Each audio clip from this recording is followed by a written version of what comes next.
I'm Jamie, back with another episode of Gold Rushes of Australia. By 1855, on places like Bendigo and Ballarat, the easy gold of the alluvial diggings had largely been worked out. Those easy nuggets were becoming much harder to find.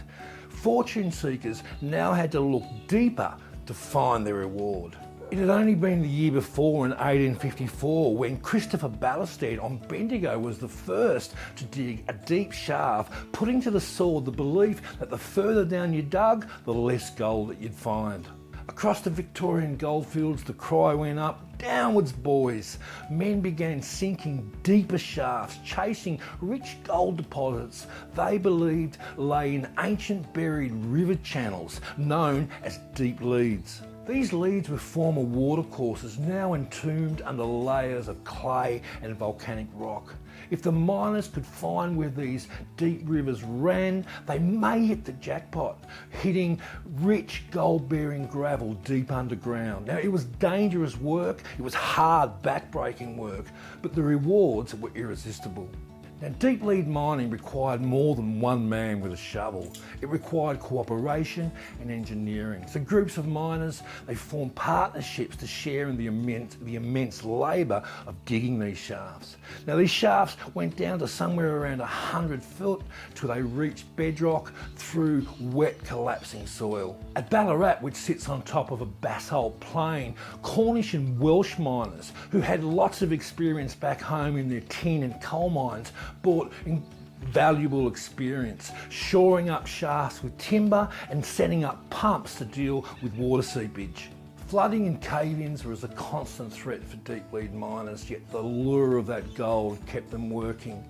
In Ballarat, on places like Canadian Gully and Gravel Pits Hill, the deep lead mines there yielded spectacular results, including one-pan fortunes. Many men who had arrived penniless suddenly found themselves wealthy after striking a rich deposit of alluvial gold. In Ballarat, a group of miners called the Golden Party in 1857 dug a deep lead mine on Bakery Hill, and it was an incredibly rich discovery. Now, this venture soon attracted investment and evolved into the famous Band and Albion gold mining company, remembered now as Australia's richest alluvial gold mining company.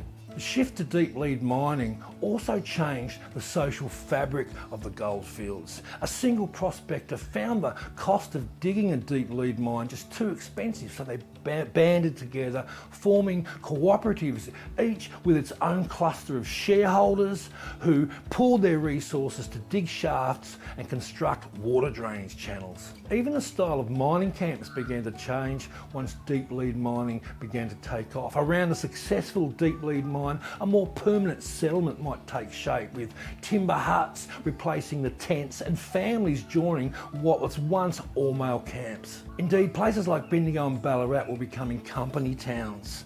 Once the alluvial gold had run out, partnerships and companies were forming to fund the deep shafts and to pay the wages. A local stock market emerged for buying and selling shares in these new mining ventures. Brokers in Ballarat, Bendigo, Melbourne won and lost fortunes trading on rumours of the next big strike. By the late 1850s, deep lead mining had proven that the goldfields had a second life underground.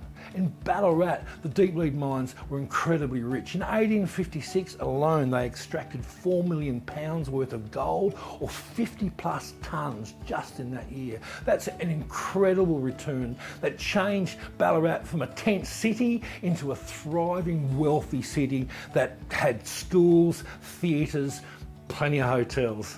Well, that's all I have time for on this week's episode of Gold Rushes of Australia. I'll continue the story of going deeper into the goldfields on next week's episode of the Miners' Den Show. I'll see you then.